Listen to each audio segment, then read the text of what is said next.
వినపడుతుంది గురించి వినిపిస్తుంది ప్రభు. వినపడుతుందా మాది? వినిపిస్తుంది. వినపడకుంటే చెప్పండి, దూరం ఉంది కాబట్టి. వినబడుతుంది. ఓం జ్ఞానతిమిరాంధస్య జ్ఞానాంజనశలాకయా చక్షురున్మిలితం యేన తస్మై శ్రీ గురవే నమః.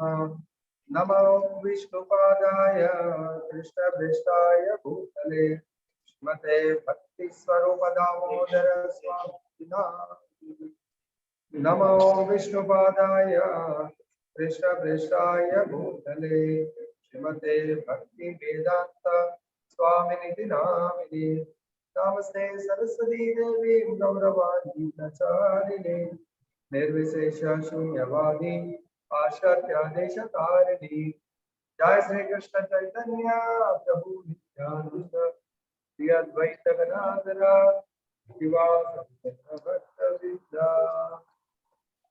హరే కృష్ణ కృష్ణ కృష్ణ హరే హరే హరే రామ రామ రామ హరే హరే.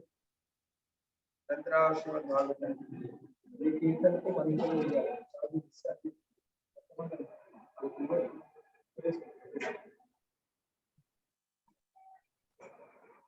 తాత్పర్యం భాష్యం శిల రూపంలో రచించారు. అందరికీ కూడా మళ్ళీ ఒకసారి వెల్కమ్, స్వాగతం సుస్వాగతం. ఇది మన ప్రాక్టికల్ జీవితానికి చాలా ముఖ్యమైన శ్లోకం. అందరు దయచేసి అర్థం చేసుకోండి.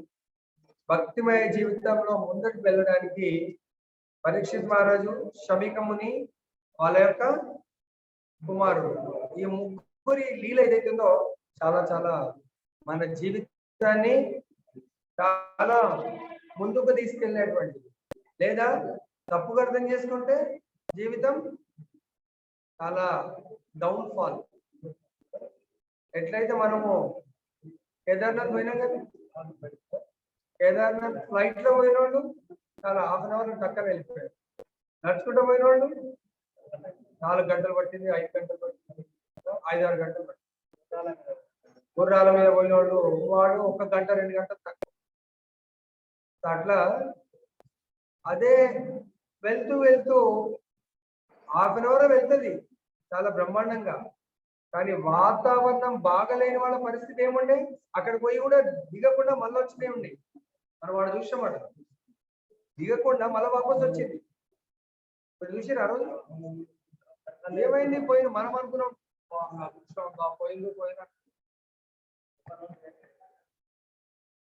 మళ్ళీ ఏమైందంటే దిగేటప్పుడు, అంటే ఇక్కడ ఎక్కడైతే హెలికాప్టర్ టేకప్ చేస్తుందో వేరే ప్లేస్ లో, జస్ట్ అది ఎంత చాలా దగ్గరనే ఉంటుంది, హాఫ్ అన్ అవర్ జర్నీ ఉంటుంది ఈ కొండ నుంచి ఆ కొండ. మనం బస్సులో పోతే హాఫ్ అన్ అవర్ అట్లా పట్టింది కదా, కొండల మీద ఇదైతే ఫాస్ట్ గా పోతుంది. అక్కడ పోయి ఈ కొండ దగ్గర వాతావరణం బాగుంది, ఆ కొండ దగ్గర మనం చూసాం కదా, అది కూడా మనం రిటర్న్ వచ్చి దింపేసిండి ఇక్కడ కదా. అంటే అదృష్టం. దాని మీనింగ్ ఏంటి, ఇక్కడ వాతావరణం బాగుంది, అక్కడ వాతావరణం బాగాలేకపోతే దిగలేరు డెస్టినేషన్ దేవుడి దర్శనానికి. వాళ్ళు దర్శనానికి పోలేకపోయారు.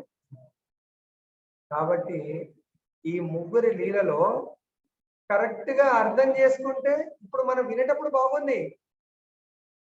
ఎందుకు ఈ ఎగ్జాంపుల్ చెప్తున్నాడు ఈ ప్రభుజీ పని పట్ల, ఏదో ఈడ కూర్చుంటే హిమాలయ ఏదో ఎగ్జాంపుల్ చెప్తున్నా అనుకోవచ్చు కదా. సత్సంగంలో వాతావరణం బాగుంది, ఫ్లైట్ లేస్తుంది, శ్రీనివాస్ ప్రభు హెలికాప్టర్ ఎగురుతుంది. కానీ ఇంటికి పోయేసరికి ఆ ఇంటి దగ్గర ఉన్న కొండ దగ్గర వాతావరణం బాగాలేదు. అంటే ఇక్కడ వినేటప్పుడు బాగుంటుంది, అక్కడ వెళ్ళినప్పుడు వాతావరణం బాగాలేకపోతే ఈ సబ్జెక్ట్ ప్రాక్టికల్ రాదు. ఇంత గొంతు అరిసి వినడం దేనికి, బి ప్రాక్టికల్ కదా. ప్రాక్టికల్ గా చేసేటప్పుడు రావాలంటే ఎవరింట్లో వాళ్లకు వాతావరణం బాగుండాలి అంటే మనం వినడం బాగా వినాలి. ఇక్కడ బాగా వింటే అక్కడ వాతావరణం ఎక్కడ బాగుండదు, ఆ వాతావరణాన్ని బాగు చేసుకోవాలి. మన అందరి ఇళ్లలో ఇంతకుముందు ఈ పద్ధతి ఉందా? మరి ఈ పద్ధతి ఎలా చేసాము? కొద్ది కొద్దిగా వినడం వల్ల ఇంట్లో ఉన్న వాతావరణాన్ని మార్చుకున్నాం. కరెక్ట్? ఎవరు శ్రీనివాస్ ప్రభు? అంతకుముందు ఎట్లా ఉండే ఇప్పుడు ఎట్లా ఉన్నది?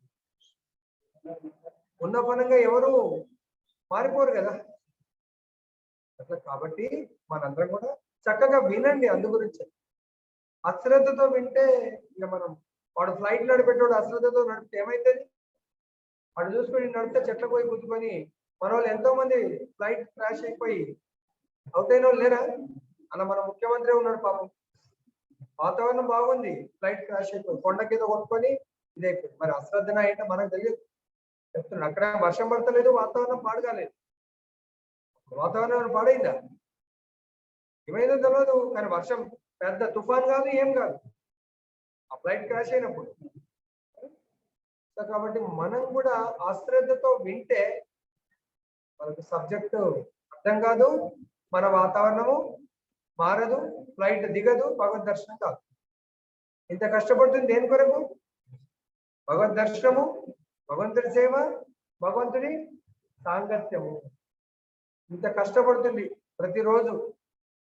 ఏమంటున్నాడు?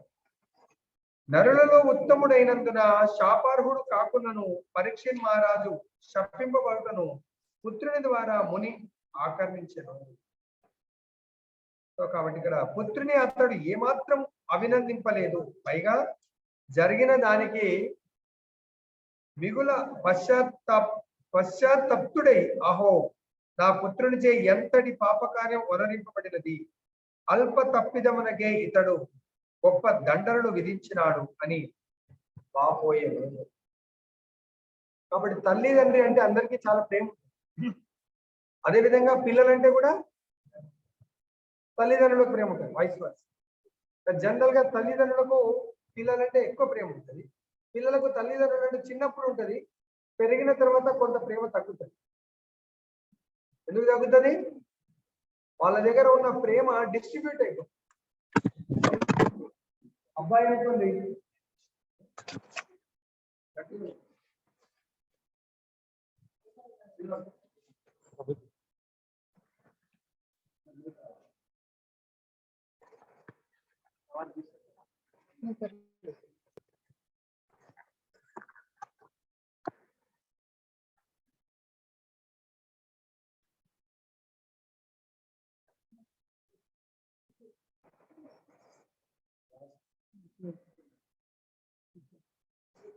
సో కాబట్టి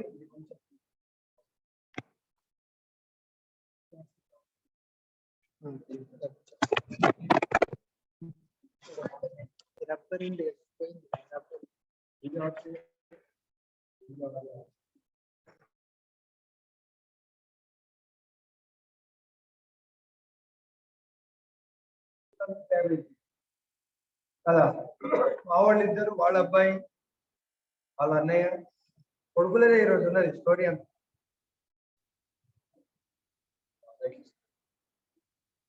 ఉన్నదే దాన్ని కథ అంతా. తండ్రి కొడుకులది. తండ్రి ఉన్నాడు, కొడుకులు లేరు. తండ్రులు ఉన్నారు, కొడుకులు లేరు. కొడుకులు ఉంటే తండ్రులు లేరు.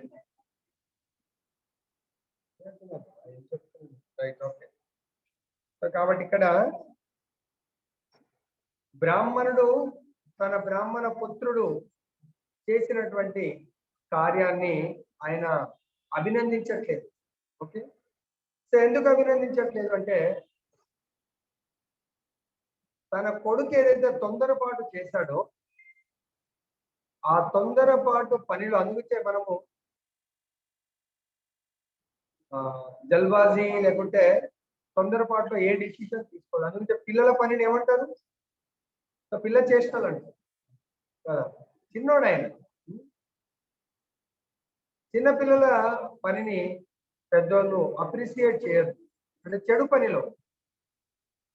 అదే రావణాసురుడు కూడా తొందరపడతాడు. వాళ్ళ చెల్లె వచ్చి ఏదో కంప్లైంట్ చేయగానే ఆయన తొందరపడి తన జీవితము, తన ఫ్యామిలీ జీవితము, తన రాజ్యాన్ని కూడా నాశనం చేసుకుంటాడు.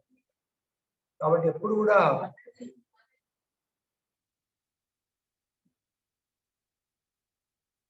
ఎప్పుడు కూడా మనం ఆలోచించాలా, మన పిల్లలు ఏదైనా చేసిందంటే అది కూడా స్పెషల్ గా చెడు పని, ప్రతీకారం సంబంధించిన పని, అది కొంచెం ఎంకరేజ్ చేయొద్దు కదా. సో మనతో పక్క వాళ్ళతో ఎవరితో గొడవ అయింది, ఇమ్మీడియట్ గా పిల్లలకు కొంచెం ఉడుకు రక్తం వయసులో ఉంటారు, ఏమవుతుంది ఫాస్ట్ గా పోయి సార్ మనని ఏదో పక్క వాళ్ళు అన్నారు అనుకోండి,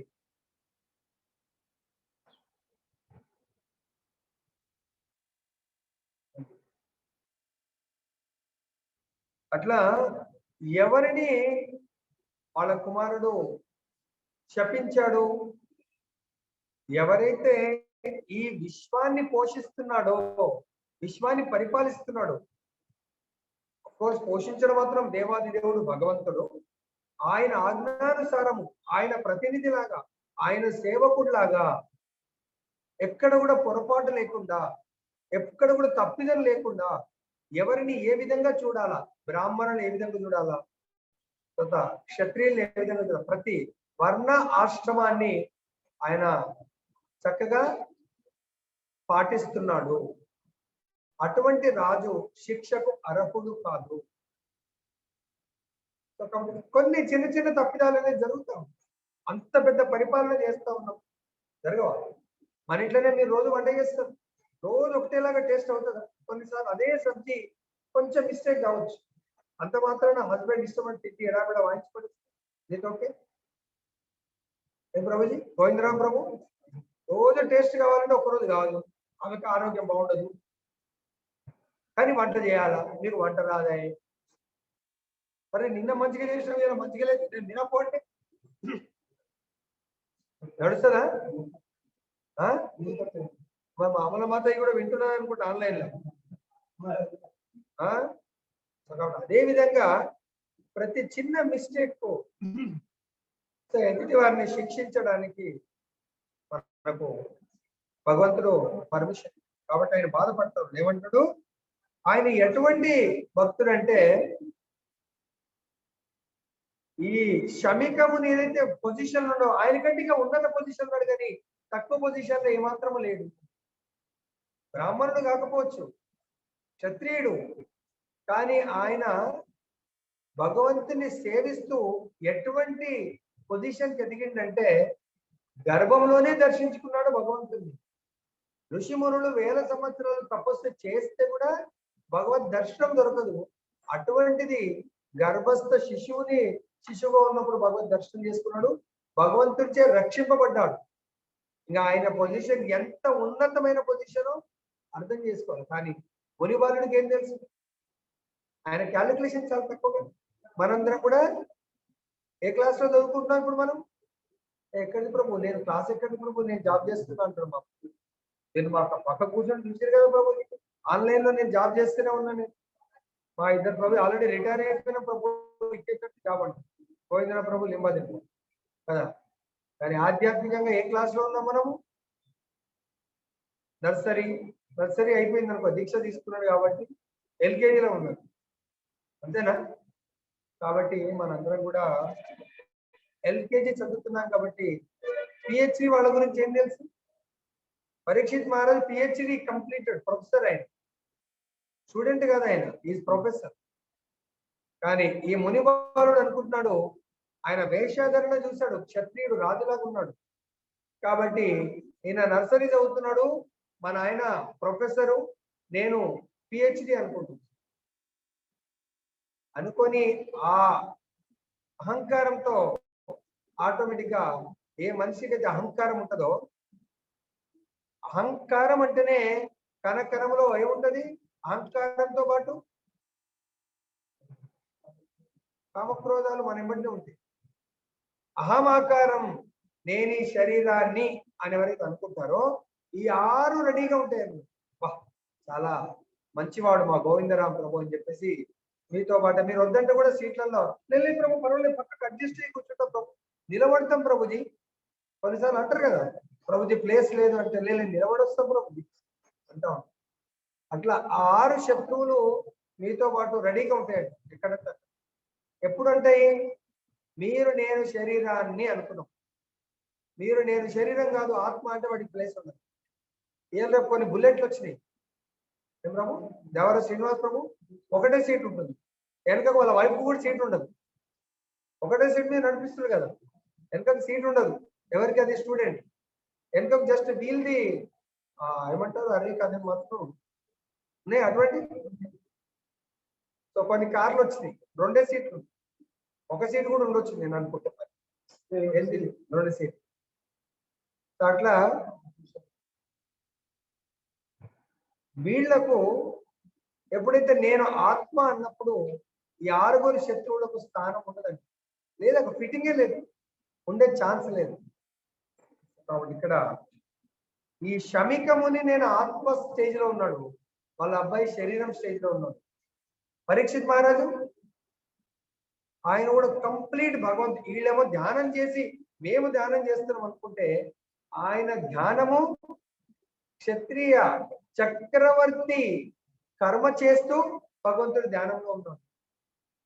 సో కాబట్టి ప్రతి ఒక్కరికి ఆయన కంట్రోల్ చేసే అధికారం ఆయన దగ్గర ఉన్నది. కాబట్టి ఈయన ఏమంటున్నాడు, అనవసరం హో నా పుత్రునిచే ఎంతటి పాప కార్యం వలనింపబడింది, అల్ప తప్పిదమునకే ఇతడు గొప్ప దండనను విధించినాడు. అంటే మనకు పవర్ ఇచ్చిందని చెప్పేసి this is called misuse of powers. కరెక్టేనా? ఇప్పుడు మన ఏరియా ఎస్ఐ ఉన్నాడంటే ఒక్కొక్కసారి చెడ్డవాళ్ళు దుర్మార్గులు మంచి వాళ్ళ మీద కూడా కంప్లైంట్ చేస్తారు. ఆయన డ్యూటీ వీడు మంచివాడా చెడ్డవాడా కంప్లైంట్ ఇచ్చిన వాడు ఎవరి మీద ఇచ్చిండో మంచివాడా చెడ్డవాడా చూడకుండా ఆ మంచివాడిని అమాయకుని ఇంటికెళ్ళి పట్టుకొస్తే అక్కడ వచ్చినప్పుడు కొట్టుకుంటా తీసుకొచ్చిండు అనుకోండి, తర్వాత తెలుస్తుంది ఆయన ఇంట్లోంచి మంచి రెప్యూటెడ్ కాలనీ పర్సన్, రెప్యూటెడ్ వాళ్ళకు చాలా విలువ ఉంది, అది కూడా పోలీసు వాడు వ్యాన్ ఆగి ఆయనని ఇంట్లోంచి తీసుకొస్తే కాలనీలో రోడ్డు మీద కొడుతూ తీసుకొస్తే తర్వాత తెలుసుకొని సారీ సార్ ఏమనుకోకండి నేను పోలీస్ స్టేషన్ చెప్తే ఆయన విలువ వస్తుందా? మళ్ళీ అందరి ముందు పోయి అంతమంది పోలీస్ ఆ ఇన్స్పెక్టర్ పోయి చెప్తాడా? లేదండి ఈయన మంచివాడిని తప్పైపోయింది, నువ్వు ఇష్టపెడితే మంచివాడిని తెలుస్తుంది, కానీ అందరి ముందు ఏదైతే దెబ్బలు తిన్నాడో అది ఎట్లా ఉంటుంది? నీకుంది అధికారము శిక్షించేది, నో ప్రాబ్లం, కానీ ఎవరిని శిక్షించాలా ఎవరిని శిక్షించొద్దు అని తెలుసుకోవాలి కదా, పూర్వపరాలు తెలుసుకోవాలి, అవునా కదా? సో కాబట్టి అలా తెలుసుకొని అప్పుడు ముందుకు అడిగేయాలి. లేకుంటే అది నిజంగా నీకు తెలియకుండా ఆయన అదే రోజు వచ్చాడు ఒక జడ్జి గారు అనుకోండి, లేకుంటే ఆయన చాలా అక్కడ వర్క్ చేయడానికి వచ్చిన ఒక సిఐడి అనుకోండి, టాప్ లెవెల్ ఆఫీసర్ అని ఐపీఎస్ ఆఫీసర్ క్యాడర్ ఉంది, ఆయనను అలా చేసామనుకోండి, తర్వాత ఇన్వెస్టిగేషన్ జరుగుతుంది ఎందుకు నువ్వు అట్లా చేసావు అనేది, దాంట్లో తేలుతుంది నువ్వు చాలా డబ్బులు తిని ఆయన లోపడేసి ఇచ్చేయాలని తేలింది అనుకో, అప్పుడు నీ పరిస్థితి ఏంటి? సస్పెన్షన్. నువ్వు ఒక ఐపీఎస్ ఆఫీసర్ని నన్నే నువ్వు అలా చేసావంటే నార్మల్ వాళ్ళని నువ్వు ఏం చేస్తున్నావు? అదే చేస్తావు కదా, సస్పెండ్. అక్కడ బ్రాహ్మణ వర్ణంలో నెక్స్ట్ టైం ఛాన్స్ కూడా రాకపోవచ్చు. బ్రాహ్మణ అనగానే నీకు కొన్ని అర్హతలు ఉంటాయి, అర్హతలు నువ్వు మిస్యూజ్ చేస్తే కానీ పరిస్థితి ఏముంటుంది?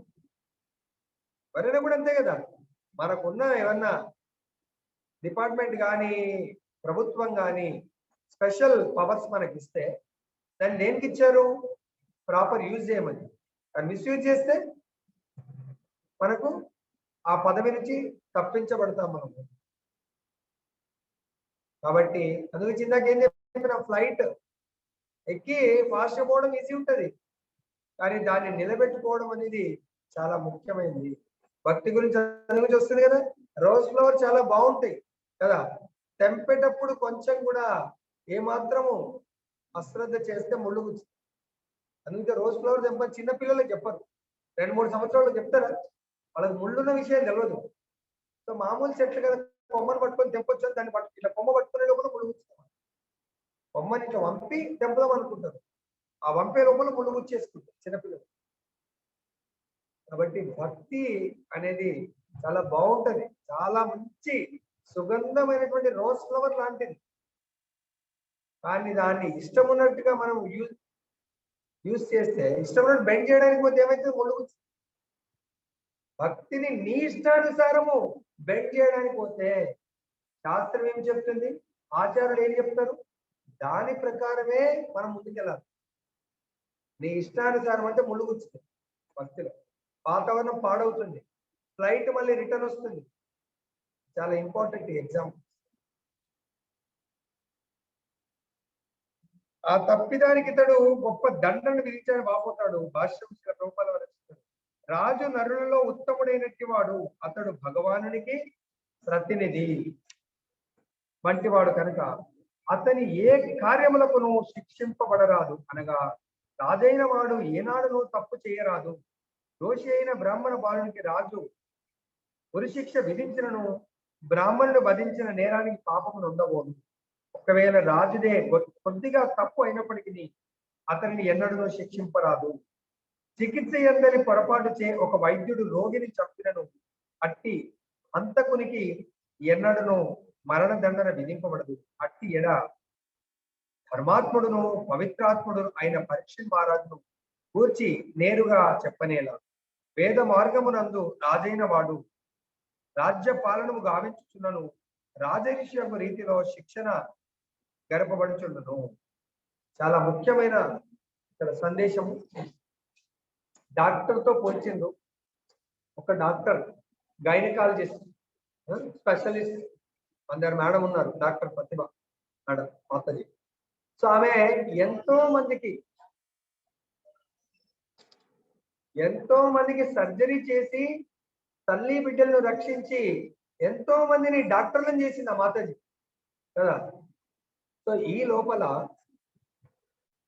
ఆ ఆపరేషన్ చేయాలంటే ఆ మదర్ ఆమె యొక్క హస్బెండ్ ఇద్దరు కలిసి సంతకం పెట్టి ఆపరేషన్ చేయమంటారు కదా.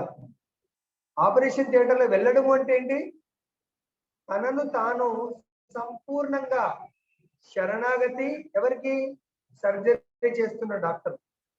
అమ్మా నన్ను నా బిడ్డను రక్షించు అవంటది. ఎప్పుడు రక్షించగలుగుతాను, ప్రయత్నం చేస్తా నేను రక్షించడానికి. మీ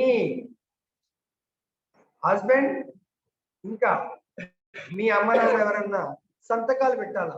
ఆ రక్షించే క్రమంలో ఏమన్నా జరిగిందనుకోండి నేను బాధ్యురాల్ని కాదు.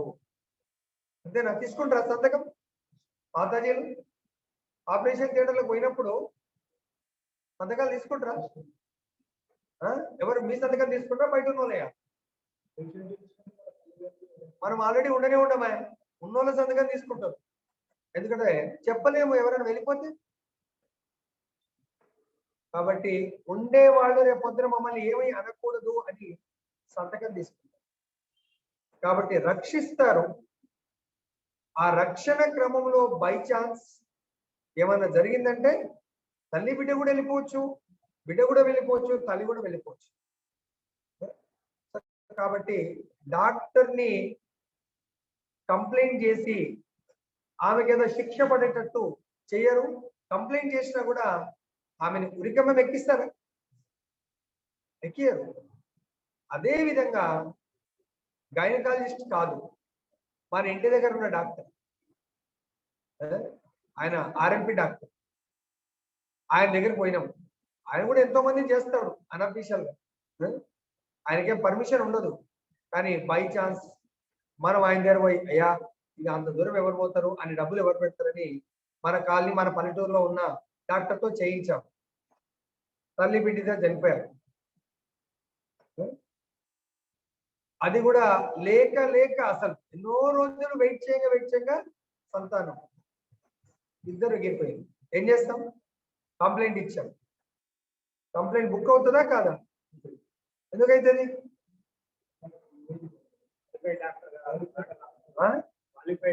పర్మిషన్ ఉందా ఆయనకు? ఆథరైజేషన్ ఉందా? సర్టిఫికేట్ ఉందా? నేను కూడా డాక్టరే. ఆర్ఎంపీ అంటే ఏదో చేస్తాను తెలుపుతుంది. ఆర్ఎంపీ సర్టిఫికేట్ మాత్రం ఉన్నది, కానీ స్పెషలిస్ట్ సర్టిఫికేట్ ఉన్నదా? కాబట్టి ఆయన ఏం చేస్తారు, అది ప్రూవ్ అయితే ఈవెన్ మరణదండన కూడా ఆయనకు విధించవచ్చు.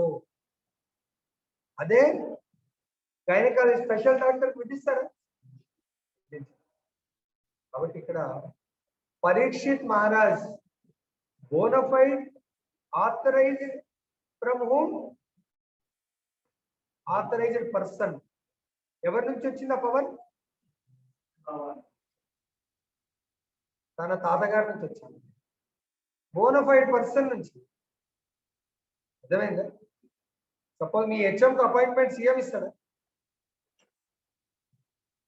సీఎంది పరోక్షంగా హెడ్, కానీ ప్రత్యక్షంగా ఎవరు ఇస్తారు?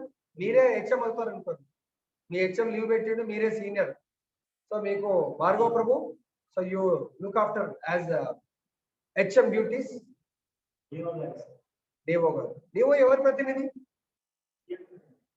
అంటే పరంపరలో ఆయన కలెక్టరు, అంటే డిఓ పైన ఇంకెవరు ఉంటారు నాకు ఆయన. ఓవరాల్ గా స్టేట్ కు మీ ఎడ్యుకేషన్ డిపార్ట్మెంట్ హెడ్ ఎవరు ఉంటారు? Director of school education. ఆయన పైన సీఎం అలా అల్టిమేట్. కానీ సీఎం ఇన్వాల్వ్మెంట్ ఉంటుందా? But is obedient. అంటే ఆయన ఎవరికి బాధ్యుడు? ఇక్కడ ఏం జరిగినా మళ్ళీ సీఎమే అక్కడ. అదేవిధంగా Parikshit Maharaj appointed by Dharmaraja and acharyas. దేని కొరకు అపాయింట్ చేయబడ్డారు? భగవత్ ప్రతినిధి లాగా. మీరు కూడా సీఎం దేని కొరకు? మీరు సీఎం, మీ యొక్క హెచ్ఎం పదవి దేనికి? ప్రభుత్వ ప్రతినిధి లాగా. అంటేనా? ఇక్కడ పరీక్షిత్ మహారాజ్ ఎవరి కొరకు ఆ సేవని స్వీకరించారు? భగవంతుడు. తన భోగం కొరకు కాదు, తన ఎంజాయ్మెంట్ కొరకు కాదు. కాబట్టి ఆ కార్యక్రమంలో చిన్న పొరపాట్లు చేయొచ్చు. దానికి ఎట్లయితే డాక్టర్ చిన్న పొరపాటు చేయను, సో అనుకోకుండా ఆమె లోపల ఏమన్నా ఉండొచ్చు. బతికించడానికి పోయినప్పుడు మేబీ షుగర్ ఎక్కువైపోయో ఇంకెన్నో కారణాలు ఉంటాయి. అలా ఆయన ఆ చిన్న పొరపాటుకు ఆయనకే మరణ దండన విధించేంత కాదు. అందులో ఈ బాలుడికి అసలే అర్హత లేదు. బాలుడు శిక్షించే తర్వాత ఉందా? మనం కూడా గుర్తుపెట్టుకోవాలి. సీఎం ని ఒక హెచ్ఎం శిక్షించే తర్వాత ఉంటుందా? ప్రభుజీ ఆలోచించండి. ఇవన్నీ చాలా ఏ ప్రభు ఈ ఎగ్జాంపుల్ మనకు అనిపించవచ్చు. మీరు అక్కడ కూర్చున్నా, నేను ఇక్కడ కూర్చున్నా. సో ఇక్కడ అందరూ కూర్చోవాల్సిందే. ఇక్కడ కూర్చోవడానికి కొన్ని అర్హతలు ఉంటాయి. ఆ అర్హతలు సంపాదించిన రోజు చైతన్య మహాప్రభు పాచో వేగం, మనస క్రోధ వేగం, శివ వేగం, ఉదరోపస్థ వేగాన్, వేగాన్ ధీరుడైనప్పుడు మనం కూడా గురువయ్యే అర్హత దొరుకుతుంది. హరే కృష్ణ. వినబడుతుందా?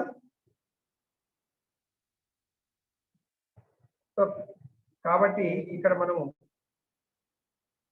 మనం ఆలోచించాలా, మనకు శిక్షించే అర్హత ఉందా లేదా? విన్నారా శర్మ ప్రభు? నేను అందు గురించి లైవ్ ఎగ్జాంపుల్ చెప్పాను. హరే కృష్ణ. కాబట్టి ఇక్కడ మనము త్రిగుణాలతో కూడుకుని ఉన్నాము. కాబట్టి తామసిక గుణంలో మనం ఉంటే తామసిక మాటలు మాట్లాడు, ఎవరిని రెస్పెక్ట్ చేయం. తామసిక గుణంలో ఉన్నాము. వేషాధరణ ఏం వేషధారణ ఉంది? వేషం మాత్రం బ్రాహ్మణ వేషం ఉంది. లోపల గుణము ఏముంది? తామసిక గుణం. తామసిక అన్నప్పుడే ఎదుటి వాళ్ళందరూ తామసిక రాజసిక అన్నప్పుడు ప్రతి ఒక్కరి నుంచి గౌరవాన్ని కోరుకుంటాడు. ఏం కోరుకుంటాడు? గౌరవాన్ని ఇవ్వచ్చు. తామసికనే గౌరవం ఇవ్వడు. రాజసిక అంటే కొన్నిసార్లు గౌరవిస్తాడు, కానీ అట్ ది సేమ్ టైం గౌరవాన్ని కోరుకుంటాడు. If you are expecting respect, then you are not in a sattva mode.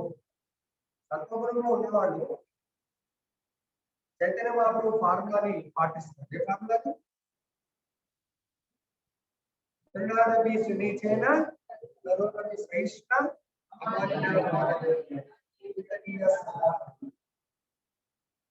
ఒకప్పుడు చిన్న ఇన్సిడెంట్ జరిగింది, నిన్న శర్మ షేర్ చేసి మన లైఫ్ లో జరుగుతుంది.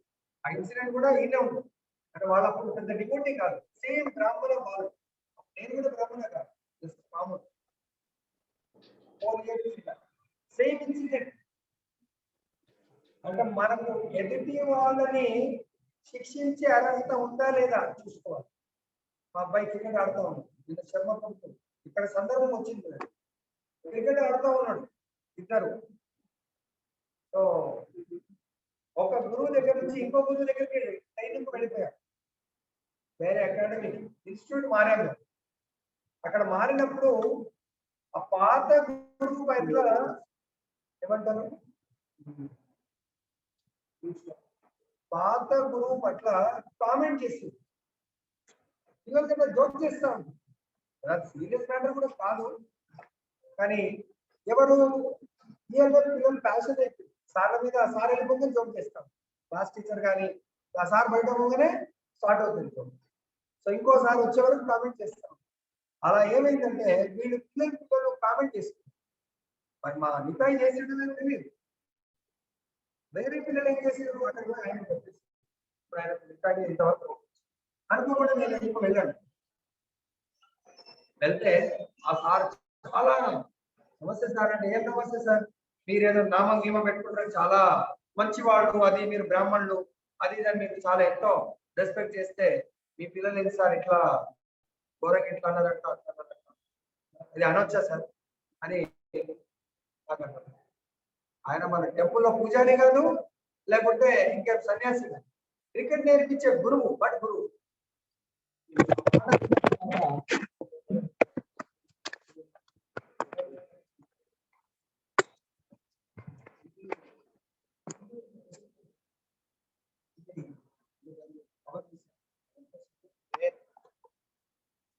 తర్వాత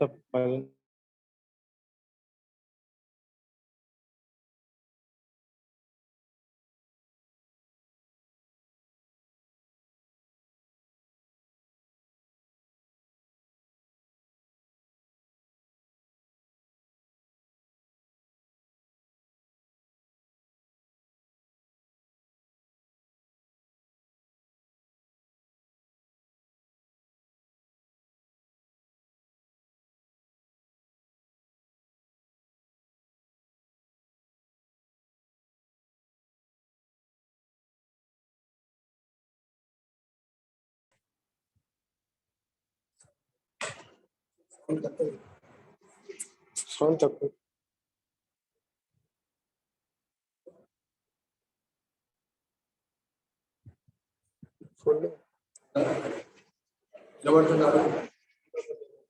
హరే కృష్ణ. దీనికి ఏం కాదు, దీనిలో కనెక్ట్ వినపడుతుంది గురించి. అరే వినబడుతుందండి. సో కాబట్టి ఇక్కడ అప్పుడు ఏం జరిగిందంటే జస్ట్ కామెంట్, కానీ అది వెళ్ళి నెక్స్ట్ ఏం జరిగింది, అది వినొచ్చిన తర్వాత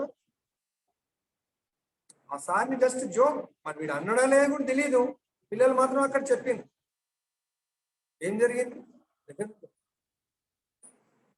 సేమ్ ఇదే. నెక్స్ట్ డే మీరు వచ్చి నన్ను కొట్టారు. ఇమ్మీడియట్ అదే గ్రౌండ్ లో అందరి ముందు పిలిచి,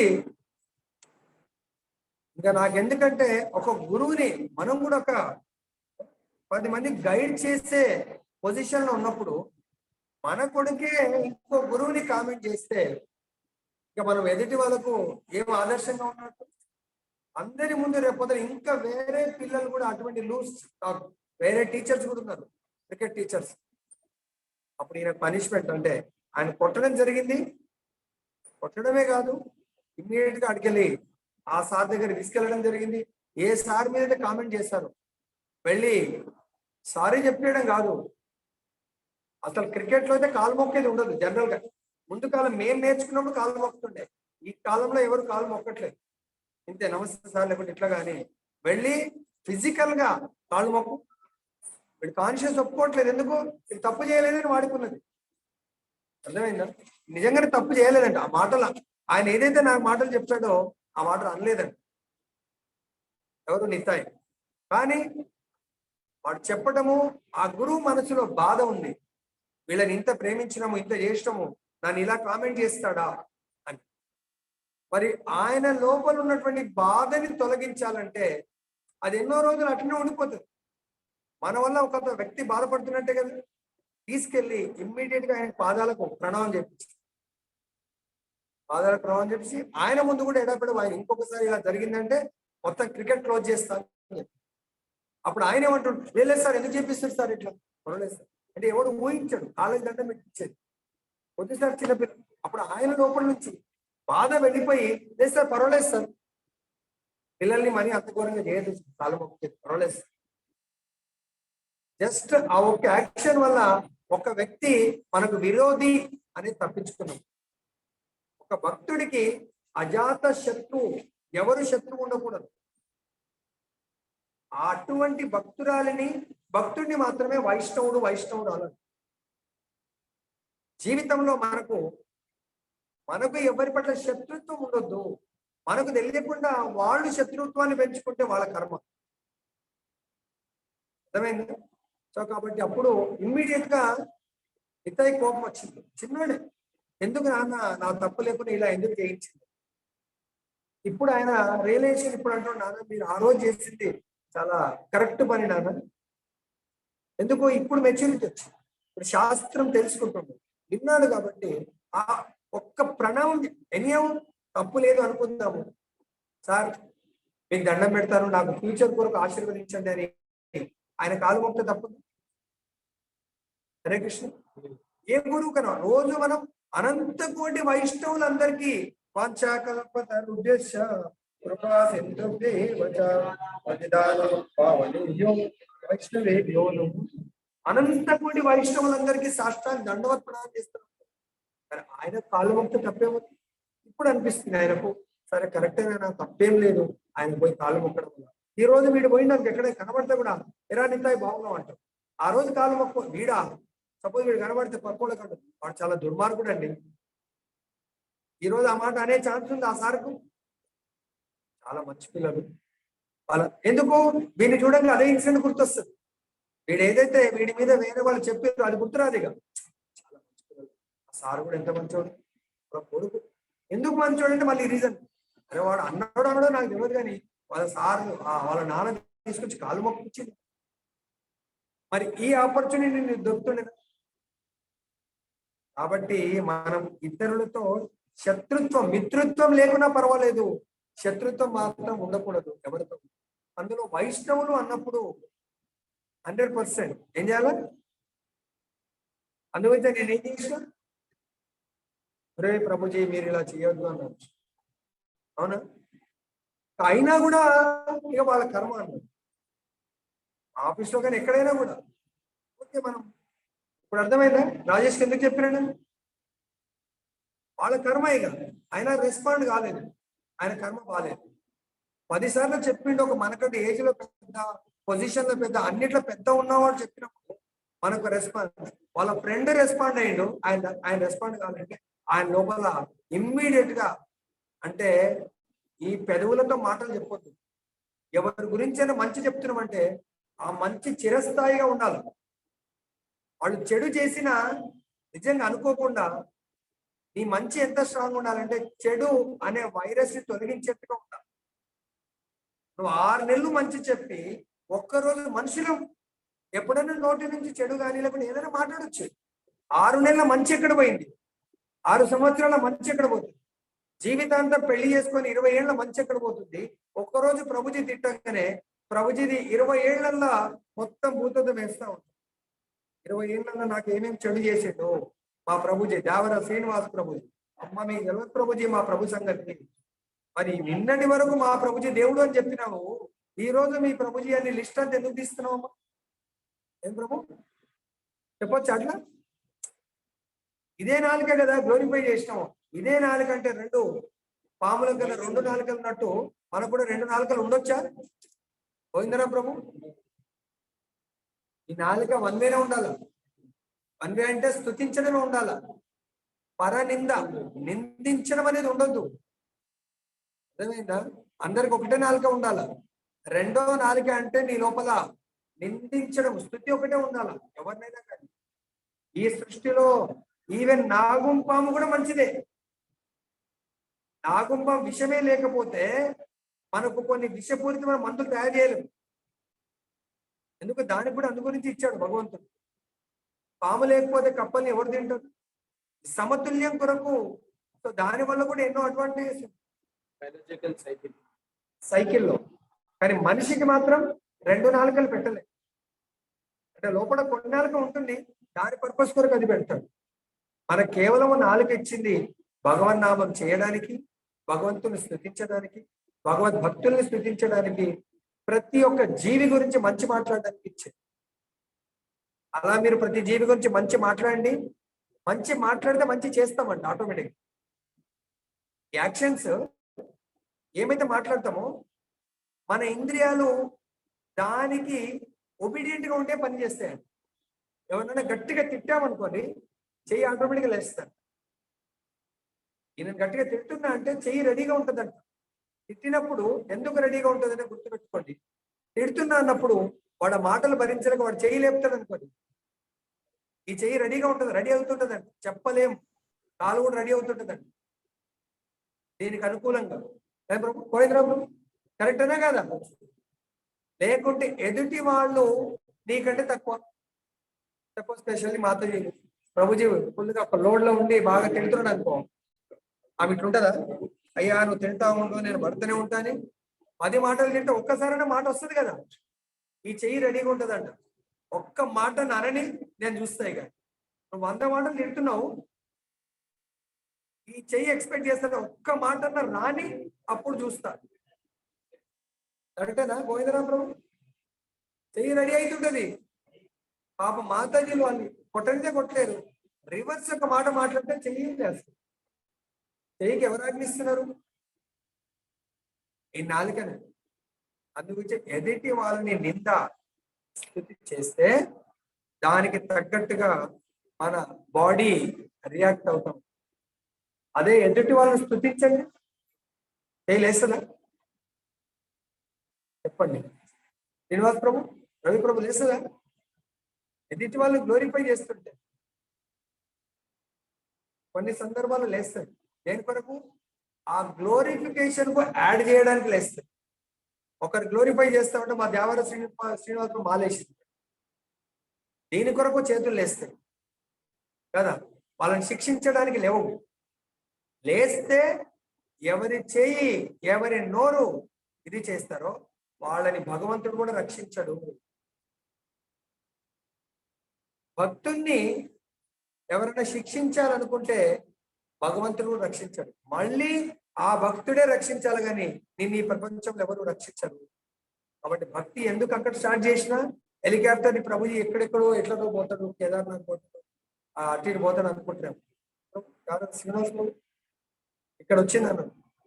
కాబట్టి దీనికి ఎగ్జాంపుల్ పూర్వము ఒక భక్తున్నాడు, మహాభక్తుడు, సేమ్ పరీక్షిత్ మహారాజ్ చక్రవర్తి అయితే పూర్వం కూడా ఒక చక్రవర్తికి ఇలానే జరుగుతుంది కదా. ఏ చక్రవర్తి?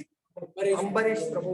మొత్తం ఆయన ఈ భూమండలానికి అధిపతి, అదేవిధంగా పరిపాలనకు అధిపతి, మళ్ళీ సేవకుల్లో ఆయన ఒక లోయెస్ట్ పర్సన్ లాగా, అంత ఒబీడియంట్ గా భగవంతుని సేవకుల్లాగా, నార్మల్ సేవకుల్లాగా అంత వినయ విధేయతలతో ఉంటాడు. ఎంత ఉంటాడు? అసలు చక్రవర్తేనా ఈయన?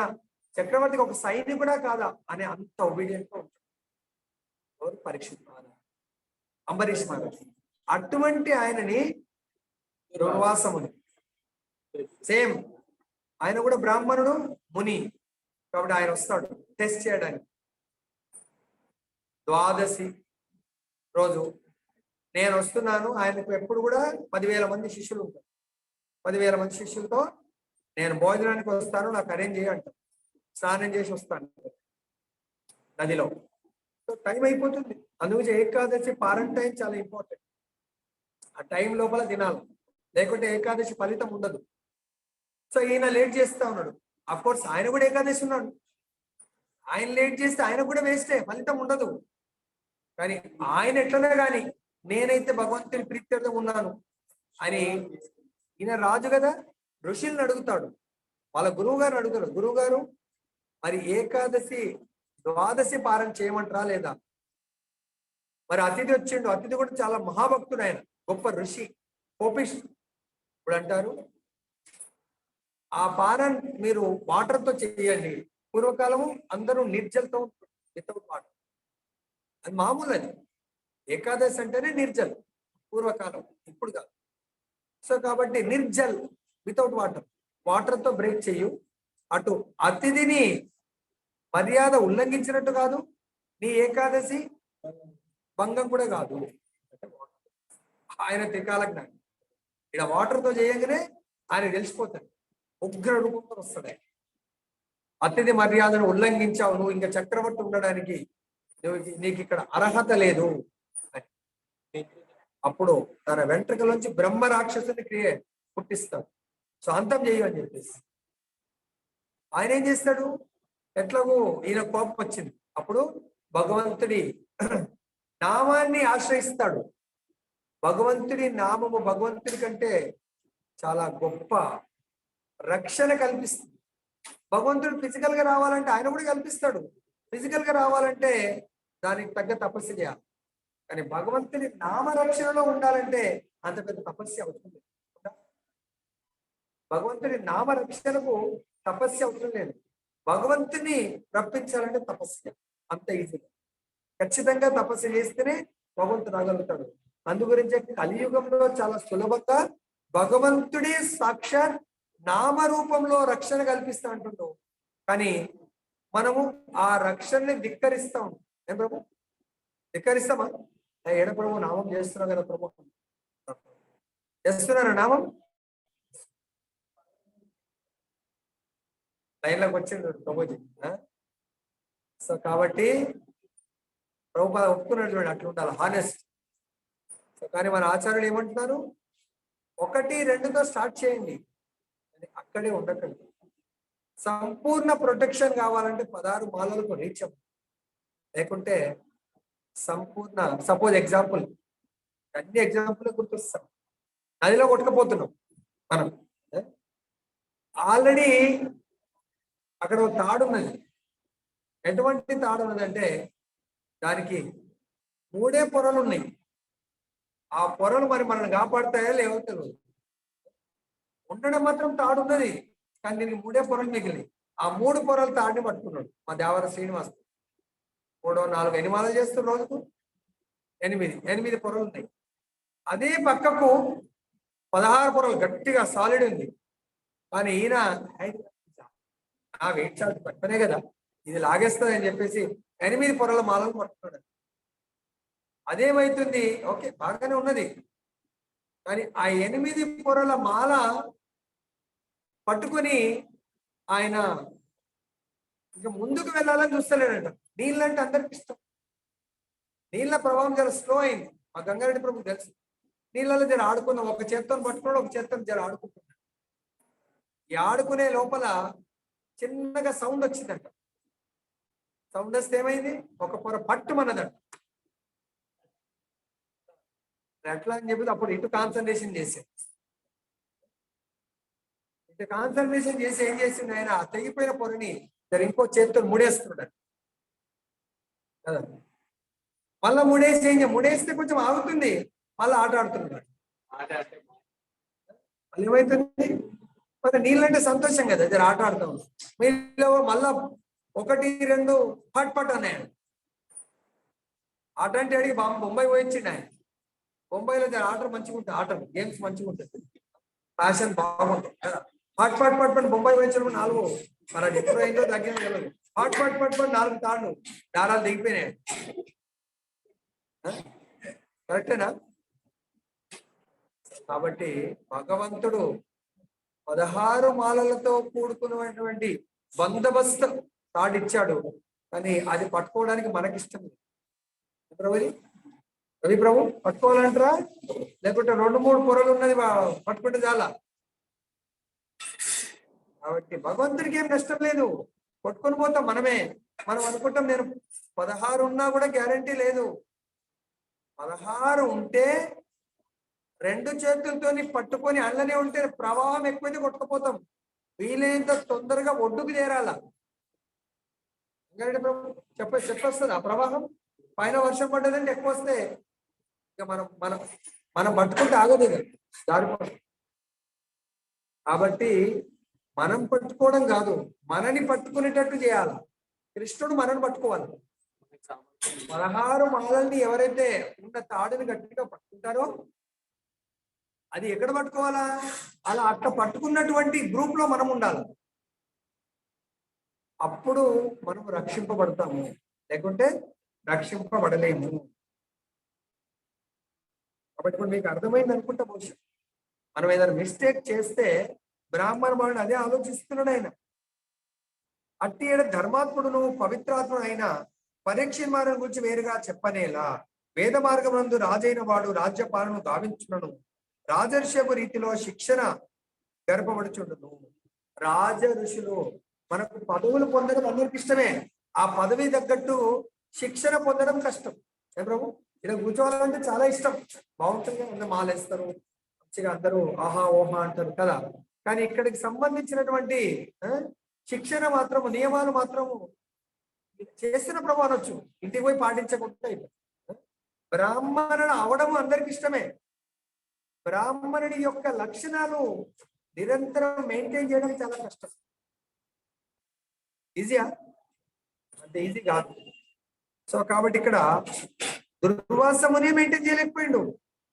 ఆయన బ్రహ్మ రాక్షసుని ఇడవగానే మరి ఆయన అంబరీష్ మహారాజ్ ఏం చేస్తున్నాడు? హరే కృష్ణ కృష్ణ కృష్ణ హరే హరే, హరే రామ ఎట్లయితే పరీక్షిత్ మహారాజు తక్షకుడు మృత్యు తెలిసిందో చాలా ఆనందపడ్డాడు. వాహ్, అట్లీస్ట్ ఈ బాధ్యత అయిపోయింది, నెక్స్ట్ అసైన్మెంట్ తీసుకుందామని. సో గురువు దగ్గర షెల్టర్ తీసుకొని భాగవతాన్ని వినడానికి రెడీగా ఉన్నాడు. ఇక్కడ అంబరీష్ మహారాజ్ కూడా చాలా సంతోషం. భగవద్ నిర్ణయం అనుకుంటాను నేను, భగవంతుడే పనిష్మెంట్ ఇస్తున్నాడు అనుకుంటాను. కానీ ఆ పనిష్మెంట్ ని స్వీకరించేటప్పుడు భగవంతుని నామరూపి భగవంతుని ఆశ్రయిద్దామని ఆశ్రయిస్తా ఉంటే భగవంతునికి ఇష్టం లేదు ఆయన పనిష్మెంట్ ఇవ్వడం. పరీక్షిత్ మహారాజు పనిష్మెంట్ ఇవ్వడం ఇష్టం లేదు. కాబట్టి పరీక్షిత్ మహారాజుని ఉద్ధరించాడు భగవంతుడు, అంబరీష్ మహారాజుని ఉద్ధరించాడు. ఎవరైతే పనిష్మెంట్ ఇవ్వాలనుకున్నారో వాళ్ళ పని పడతాడు భగవంతుడు. వాళ్ళు ఎంబటి ఎవరిని వదిలిండు? సుదర్శన్ వదులుతాడు. ఆ దుర్వాసముని తనకి ఇమ్మీడియట్ గా కనెక్ట్ అయినటువంటి తన తండ్రి ఎవరైనా, దుర్వాసమునికి మన అందరికీ బ్రహ్మ దగ్గర, మనందరికీ పితామహుడు బ్రహ్మ దగ్గర పరిగెత్తాం. సో స్వయం మరి పరిగెత్తా ఉన్నాం, పాయిమాం రక్షించండి. ఆ సుదర్శనం నుంచి బ్రహ్మకు ఆల్రెడీ తెలుసు ఎంత మూర్ఖుడివి నాయనా, ఇంత జ్ఞానం ఉండి జ్ఞానాన్ని నువ్వు మిస్యూజ్ చేశావు. సుదర్శనుడు బెస్ట్ క్వాలిటీ ఏంటంటే భక్తులకి లోటస్ ఫ్లవర్ లాంటి, అదే భక్తులని హాని ఇవ్వాలని వాళ్ళకి కాలం.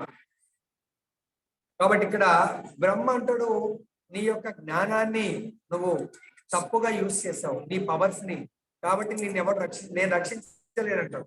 అప్పుడు అక్కడి నుంచి శివుడి దగ్గరికి వెళ్తాడు, కైలాసం. పాయిమాం, శివుడు ఎవరు? బ్రదర్ లాగా రక్షించు స్వామి అని. శివుడు అంటాడు, ఎవరిని రక్షించగలుగుతారు?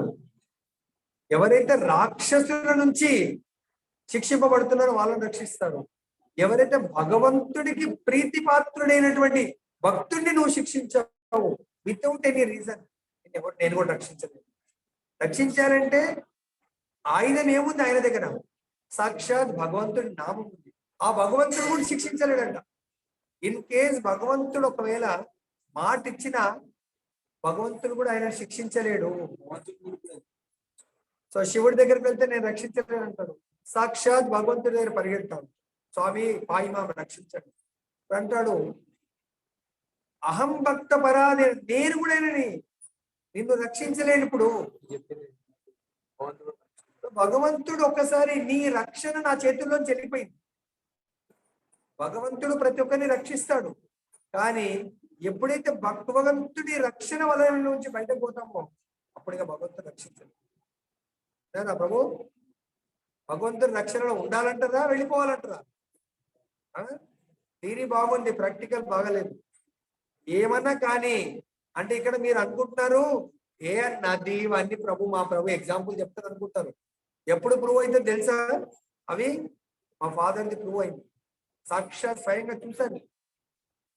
ఆయన సైలెంట్ అయిపోయింది. ఆయన వెళ్ళిపోయే రోజు వెళ్ళిపోతున్నాడు తెలుసా? ఆయన మాట్లాడుతున్నాడు. ఆయన లోపల స్మరణ చేసుకుంటుంది, అంటే శ్రవణం చేస్తున్నాడు. మండే ముందు మీరు ఆ రోజు వచ్చింటే బాగుండేది. ఆ మండే నన్ను తీసుకుపోతాం నాన్న దగ్గరికి. మీకు కూడా స్వయంగా కొంచెం అనుభూతి కలిగేది, ఎలా ప్రిపేర్ అయ్యిండు, ఏ స్టేజ్ లో ఉంటాడు. రాలేదు. వచ్చింటే చాలా అది ప్రాక్టికల్ గా చాలా యూస్. మా పిల్లల అదృష్టం 2 రోజుల ముందు చూసారు, 1 డే ముందు చూసారు. అరే తాత పరిస్థితి ఏంటి అనే. కాబట్టి భగవంతుడు కూడా నువ్వు నా రక్షణ వలయం నుంచి నువ్వు వెళ్ళిపోయావు, నేను రక్షించలేదు. ఎట్లా స్వామి ఇప్పుడు అంటే నా ఆయుధం రిలీజ్ అయిపోయింది. ఆయుధం ఇప్పుడు నా దగ్గర లేదు. ఆయుధం ఎవరు? సుదర్శనుడు. ఇప్పుడు సుదర్శనుడు నా భక్తుడికి లోటస్ ఫ్లవర్ లాగా అయ్యాడు. నీకు అది కాలం అంటే మృత్యువులాగా అయిపోయాడు ఆయన. నేనేం చేయలేదు. 2 రకాలు కనబడతా ఉన్నాడు. నా భక్తుడికి ఏమో లోటస్ ఫ్లవర్, నా భక్తుడిని ఎవరైతే శపించారో వాళ్ళకు కాలచక్రం మృత్యువులాగా. మరి ఎట్ల స్వామి నన్ను రక్షించండి? నమో బ్రాహ్మణ్య దేవాయ ఓ బ్రాహ్మణై. ఎస్, బ్రాహ్మణుడే. ఇప్పుడు నువ్వు బ్రాహ్మణుడి కాదు. బ్రాహ్మణుడు చేయవలసినటువంటి పని చేయలేదు. చండాలుడు చేసినటువంటి పని చేశావు నువ్వు. కాబట్టి బ్రాహ్మణుడు కూడా తను నిర్వహించవలసిన విధి నిర్వహించినప్పుడు భగవంతుడు బ్రాహ్మణుడిలాగా లెక్కలోకి తీసుకోడు. చాలా జాగ్రత్తగా వినండి. వాళ్ళని ఏ లెక్కలోకి లెక్క పెడతాడు? చండాలుడు. శూద్రుడు కూడా చండాలుడు. చండాలుడు పనిష్మెంట్ పొందవలసిన వాడే. చండాలుడు ఏంటి ప్రభు? శూద్రుడు ఒక నియమం. చండాలుడు కంపల్సరీగా పనిష్మెంట్ అనుభవించాలా. నువ్వు కూడా పనిష్మెంట్ అనుభవించుకో. ఎందుకు? నా యొక్క ప్రియతమ భక్తుడికి నువ్వు అపరాధం చేశావు. ఇప్పుడు మరి నన్ను ఏం చేయమంటారు? అదే భక్తుడి పాద పద్మాలను ఆశ్రయించు. అప్పుడు ఆయన పాద పద్మాల దగ్గర నీకు లోటస్ ఫ్లవర్, నా యొక్క ఆయన పాద పద్మాలను ఆశ్రయిస్తే నేను వెంబడిస్తున్నటువంటి సుదర్శనుడు లోటస్ ఫ్లవర్ లాగా, అప్పుడు నువ్వు రక్షింపబడతావు. అందరి మనకు చాలా లెసన్. అప్పుడు వెళ్ళిపోతాం. చక్రవర్తి రాజు కదా, మేము ఋషులము, మేము బ్రాహ్మణులం అనుకున్నాడు. పని చేయలేదు. ఎప్పుడైతే అక్కడ వెళ్ళిండో, స్వామి నేను ఎప్పుడు మీ దాసుని అని అంబరీష్ మహారాజు చెప్తున్నాడు. నేను బ్రాహ్మణ దాసుని, ఋషుల దాసుని, మీరు అలా చెయ్యకండి అని ఆయన అమానినా మానదే. ఇక్కడ ముట్టించారు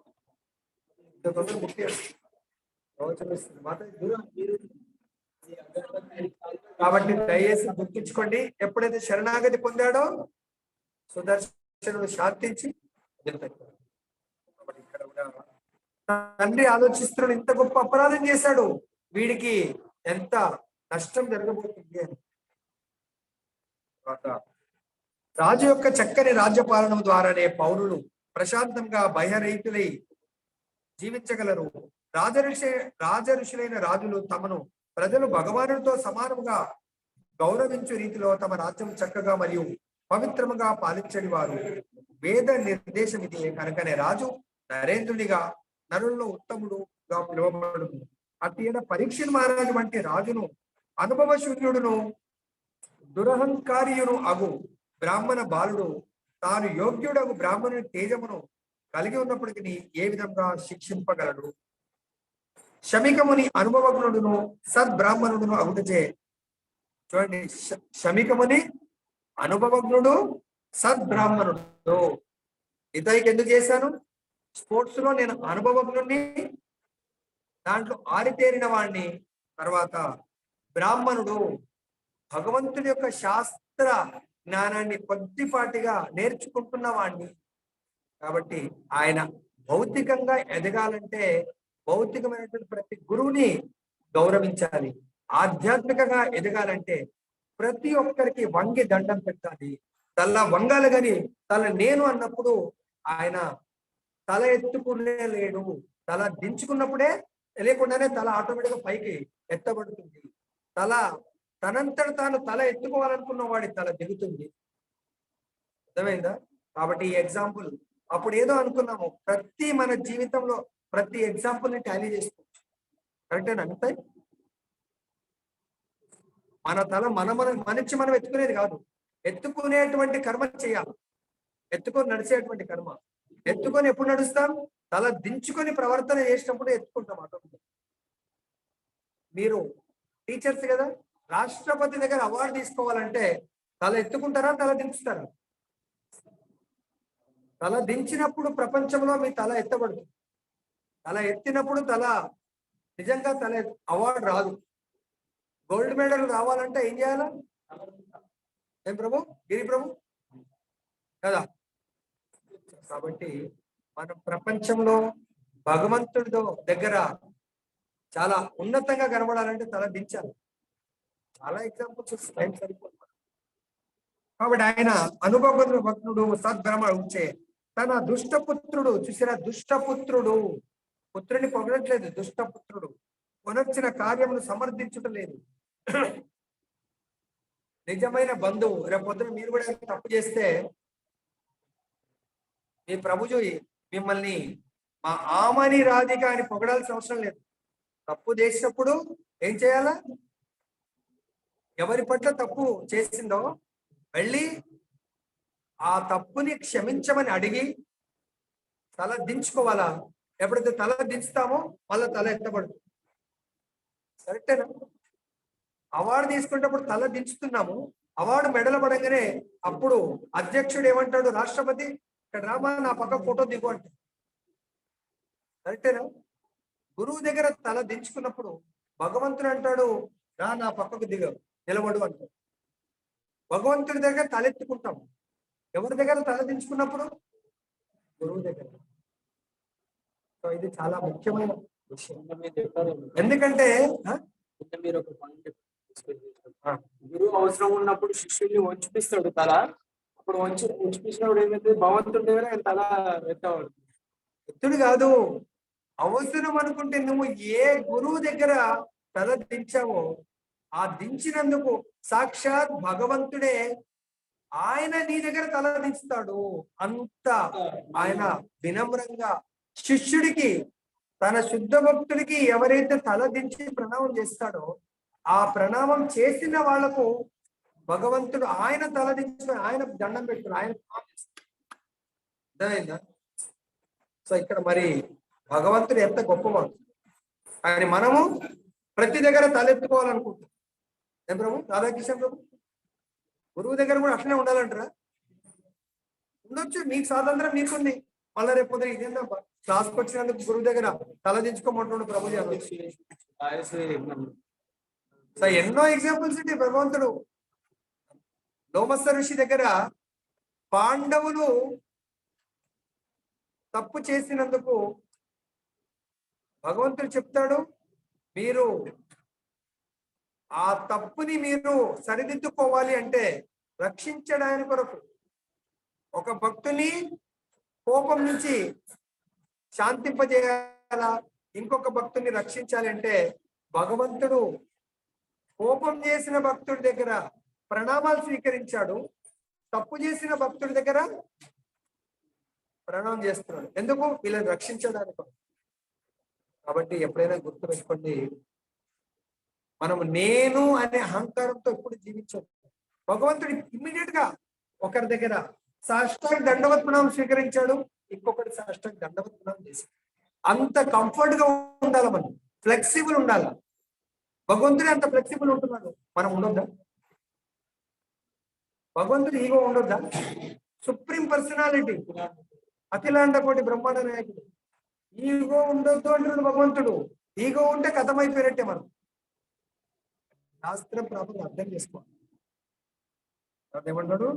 రాజు శాపార్హుడు కాడనుట సాధారణ నియమం ఎంచో పరీక్ష మహారాజు వంటి ధర్మాత్ముడైన రాజును గూర్చి వేరుగా ఏమి చెప్పవగలము? పరీక్ష మహారాజు కొనరించిన తప్పిదము అత్యంత స్వల్పమైంది. పరీక్ష మహారాజు రాజు ఆయన చేస్తున్నటువంటి తప్పు చాలా చాలా నెగ్లిజిబుల్. అట్లానే మన గురువు మన దృష్టిలో తప్పు చేశాడు అనిపించవచ్చు, బ్రాహ్మణ బాలుడు అనుకున్నట్టుగా. కానీ వాళ్ళ తండ్రి మెచ్యూర్డ్ బ్రాహ్మణుడు, ఆయన దృష్టిలో అసలు తప్పే కాదు. ఇద్దరు ఒకే ఇంట్లో ఉంటున్నారు, అందుకే మీరు ప్రభుత్వం ఒకటే ఇంట్లో ఉంటున్నారు. ఎప్పుడన్నా మిమ్మల్ని అంటే ఏదన్నా గురువు గారు ఏమన్నా అంటే అగ్నికి ఆజ్యం పోయొద్దు. అందుగురించి మీరు క్లాస్ విన్నప్పుడే అర్థం చేసుకుంటాం. మీరు క్లాస్ వినకపోతే మాతాజీ బై ఛాన్స్ ఏదైనా చెప్తే అట్లా నడు, నేను సంగతి చూస్తా, నువ్వు ఏదో సేవ చేసుడు కాదు, నేను భక్తునే కదా, అయినా మీ ప్రభు మస్తు సేవ చేస్తాడు, నేను నాడు ఎడబెడ వాయించి పడేస్తా ప్రభుత్వం. న్యాచురల్ అది. మీకు శాస్త్ర జ్ఞానం జీరో ఉన్నప్పుడు అదే మాట ఉంటుంది. మీకు శాస్త్ర జ్ఞానం ఉంటే మీరప్పుడు ఆమెను శాంతింపజేయడానికి అవసరం అప్పుడు మీరు ఆమెకు ప్రణామం ఇస్తారు. తల్లి, నేను గురువు గారి తరఫు నేను ప్రణామం చేస్తాను, శాంతి. సాక్షాత్ భగవంతుడు ప్రణామం చేసింది. ఆ విధంగా ఉండాలి ఫ్యామిలీ అంటే, డివైన్ ఫ్యామిలీ ఉండాలి. అంటేనా తర్వాత అడ్జస్ట్ అర్థమవుతుంది, కానీ అప్పుడు భర్త హెల్ప్ చేయాలి. చెప్పునే మన మానవత్వం, ఎవరైనా ఎవరి పట్లనే క్రోధం రావచ్చు, అవసరం లేదా? కాబట్టి దాన్ని శాంతింపజేయడానికి ఇంకొకరు అవసరం పడుతుంది. మరి పాండవులు మహాభక్తులు, భగవంతుడు రాయవారం ఎందుకు అవసరం అండి? ఋషి దగ్గర రక్షించడానికి, కానీ దుర్యోధన దగ్గర ప్రతి దగ్గర భగవంతుడి అవసరం ఉంటుంది, భగవంతుడి యొక్క శుద్ధ భక్తులు అవసరం ఉంటుంది. మనం ఆ యొక్క సహాయం తీసుకోవాలి, తీసుకుంటేనే మనం జీవితంలో ముందుకు వెళ్తాం, లేకపోతే వెళ్ళలేము.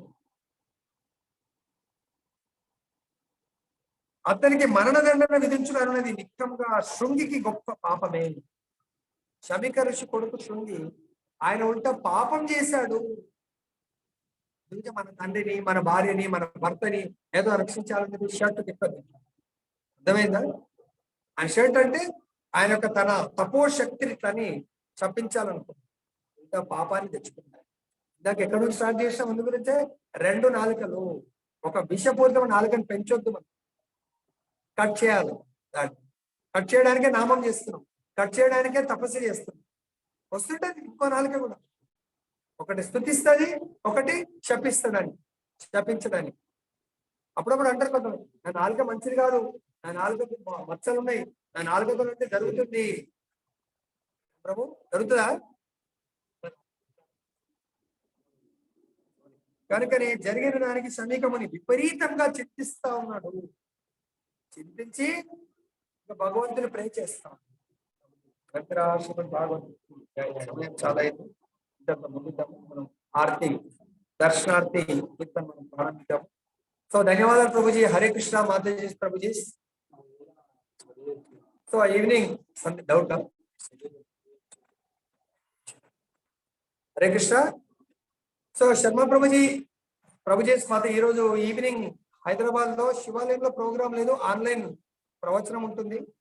దయచేసి మన్నించండి, ఎందుకంటే నిజామాబాద్ నుంచి రావడం కొంచెం లేట్ అవ్వచ్చు. కాబట్టి అక్కడికి వచ్చే భక్తులు ఈరోజు ఆన్లైన్ లోని క్లాస్ వినండి. నెక్స్ట్ వీక్ మనం కార్యక్రమాన్ని చేద్దాం. హరే కృష్ణ. అంతా ఇక్కడే ఉన్నాం కాబట్టి నేను ఒక్కడిని వస్తే వీళ్ళు ఏదైనా అరేంజ్మెంట్ చేస్తుంటాం, కాబట్టి అందరూ లేట్ అవ్వచ్చు.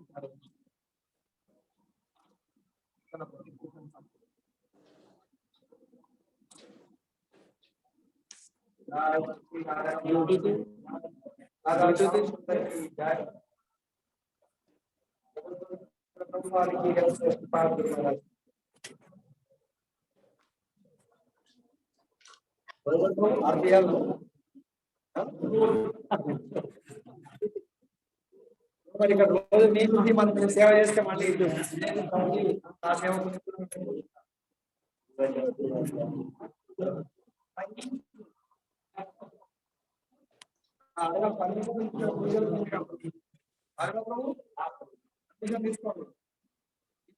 పూజారి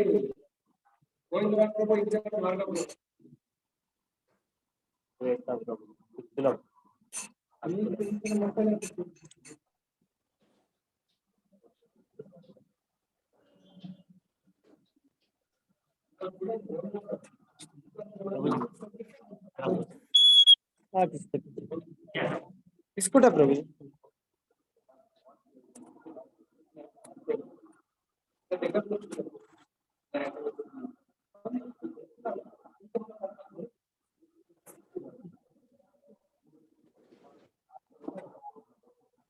प्रभुपदा जय प्रभुपदा जय प्रभुपदा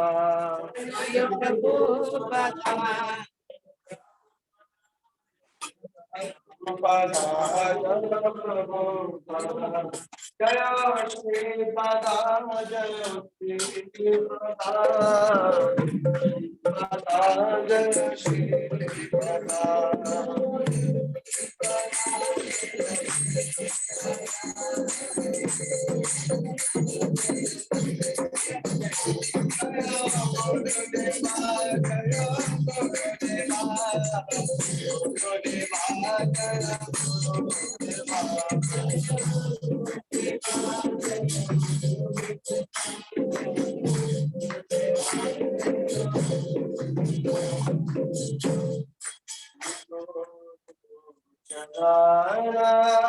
परमा केवल सदमा